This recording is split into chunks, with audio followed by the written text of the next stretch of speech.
আমি last review ভিডিওতে জানতে চেয়েছিলাম নেক্সট রিভিউ ভিডিওতে তোমরা কোন রেস্টুরেন্ট দেখতে চাও, তো সেখান থেকে আউট 1590-র ভোট বেশি থাকায় সানডে সেটাই প্ল্যান ছিল, কিন্তু অত্যাধিক বৃষ্টির কারণে বাড়িতেই জোম্যাটো করে আনিয়েছিলাম।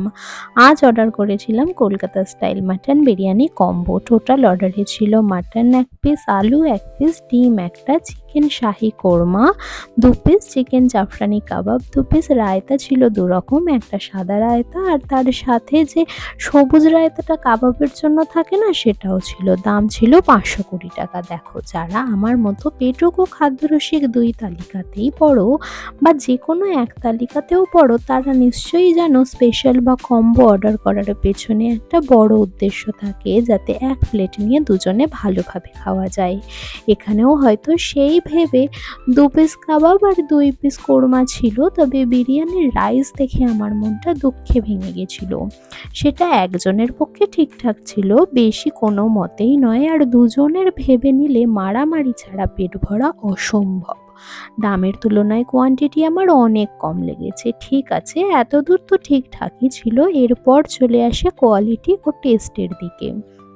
প্রথমেই বলি, প্যাকেজিং ছিল দুর্দান্ত। খাবার যাতে গরম থাকে তার জন্য সর্বস্ব চেষ্টা করে প্যাকেজিং করা ছিল।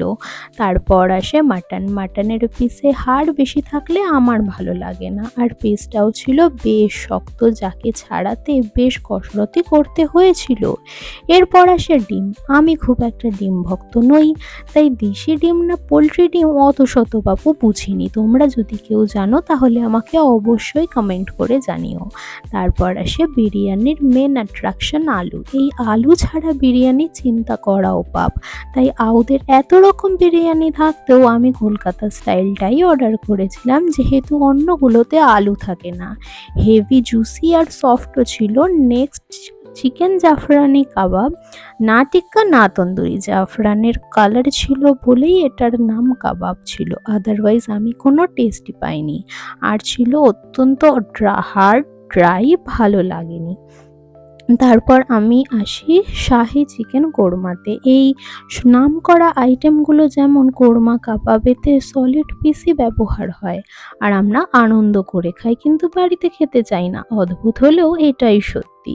কাবাব খেয়ে অসন্তুষ্ট হলেও কোরমাটা খেয়ে মনটা শান্ত হয়ে গেছিল। জুসি, সফট আর মাখনে পুরো মাখামাখি ব্যাপার ছিল, যা টেস্ট আর ফ্লেভারকে আরও এনহ্যান্স করেছিল। দুটো রায়তাই ছিল ঠিকঠাক।